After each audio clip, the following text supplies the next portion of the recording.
자, 여러분, 우리가 흔히 믿고 있는 일상적인 의료 기록 데이터가 사실 우리한테 거짓말을 하고 있다면 어떨까요? 오늘 이 분석에서는 겉보기엔 완벽해 보이는 데이터의 함정을 파헤치는 과학자들, 일명 의료 데이터 탐정들이 어떻게 진실을 밝혀내는지 바로 알아보겠습니다. 임신 중에 무슨 약을 먹으면 큰일 난다.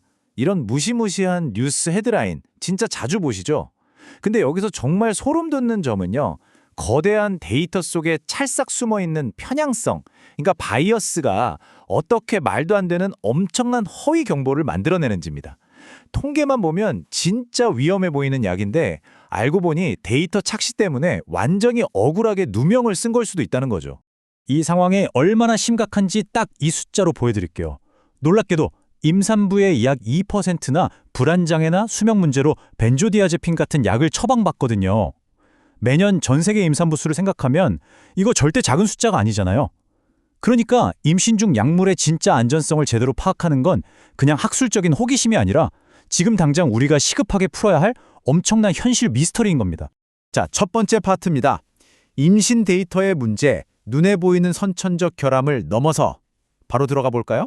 사실 옛날에는 선천성 기형 같은 부작용을 찾는 게 꽤 명확했어요.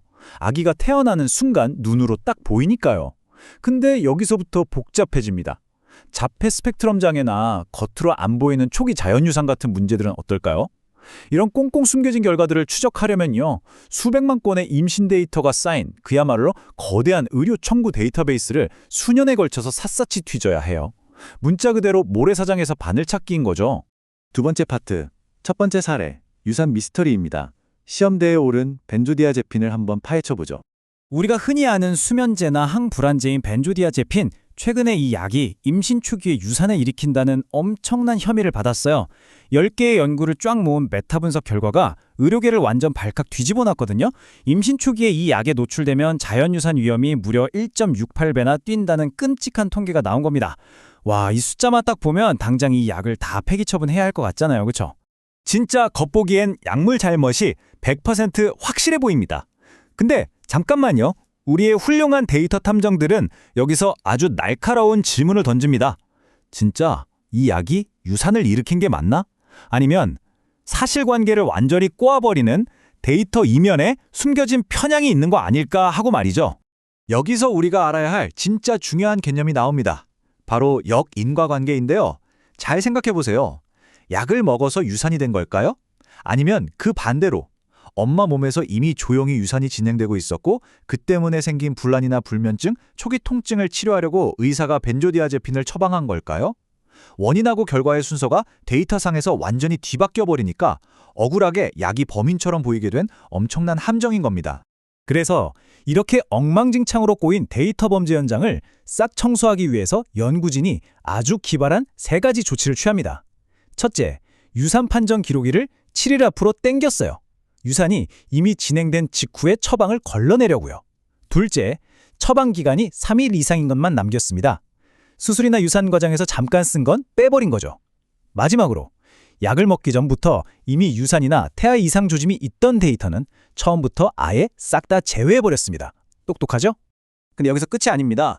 탐정들은 자기들 방식이 맞는지 확실히 하려고 음성 대조군이라는 치밀한 테스트까지 해봅니다. 결과를 딱 비교해보니까요.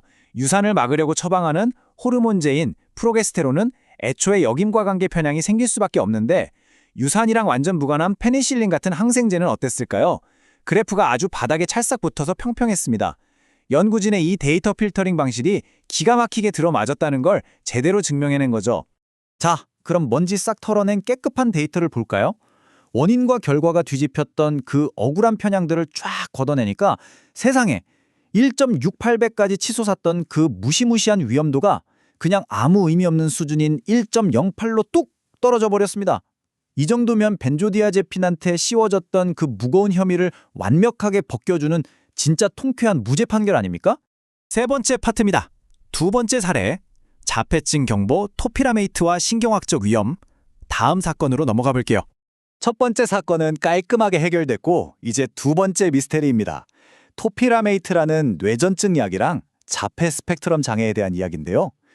몇 년 전에 유럽의 한 연구가 의료계에 진짜 어마어마한 비상벨을 울렸어요. 임신 중에 이 약에 노출된 아기들이 자폐증 진단받을 위험이 무려 2.8배나 치솟았다는 충격적인 발표가 나온 겁니다. 당연히 규제 기관들은 난리가 났고 임산부들한테 엄격하게 경고장까지 날린 그런 심각한 상황이었죠. 자, 우리 탐정들이 가만히 있을 리 없죠. 사건의 진상을 캐기 위해 태아의 뇌 발달 타임라인부터 쫙 분석해 봅니다. 뇌 신경 세포들끼리 막 연결되는 시냅스 형성이 폭발적으로 일어나는 진짜 중요한 시기는 임신 후반기, 그러니까 19주차 이후거든요. 결국 약물이 진짜로 아이 신경망을 건드릴 수 있다면 바로 이 후반기에 노출되는 게 가장 치명적일 거라는 아주 과학적인 기준을 딱 세운 겁니다. 근데 수사망을 쫙 좁혀가다 보니까 두 번째 숨겨진 용의자가 떡하니 나타납니다. 어려운 말로 적응증에 의한 교란이라고 하는데요. 쉽게 말해서 우리가 보고 있는 이 높은 자폐증 위험도가 진짜 알약의 독성 때문일까? 아니면 엄마가 약을 먹을 수밖에 없었던 기저질환, 그러니까 엄마의 뇌전증 자체가 아이한테 미치는 유전적이거나 환경적인 영향 때문일까? 이거 진짜 중요한 포인트거든요. 이 표를 보시면요. 우리가 놓치고 있던 진실이 정말 소름 돋게 드러납니다.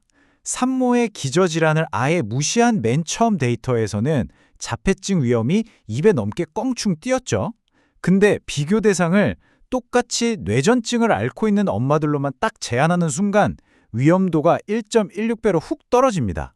그리고 여기에 유전적 요인 같은 교란 요인들을 싹 다 최종 조정하니까 와, 완벽하게 안전한 수준인 0.96이 나와버렸어요. 여러분, 진짜 범인은 약물을 아니었던 겁니다. 자, 마지막 네 번째 파트. 약물 안전성에 대한 최종 판결. 데이터 탐정으로서의 과학입니다.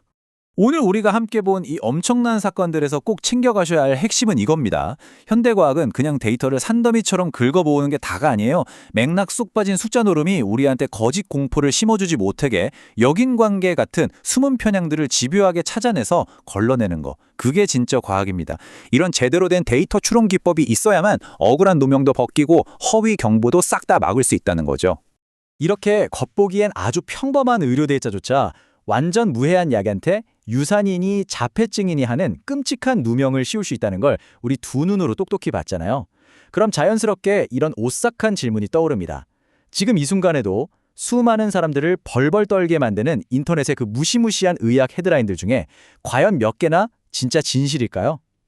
혹시 역학 탐정들이 출동해서 진짜 진실을 밝혀주기만을 애타게 기다리고 있는 무고한 약물들이 우리 주변에 더 있는 건 아닐까요? 오늘 분석은 여기까지입니다. 여러분, 의료 데이터를 보는 눈이 오늘 조금 더 날카로워지셨길 바랍니다.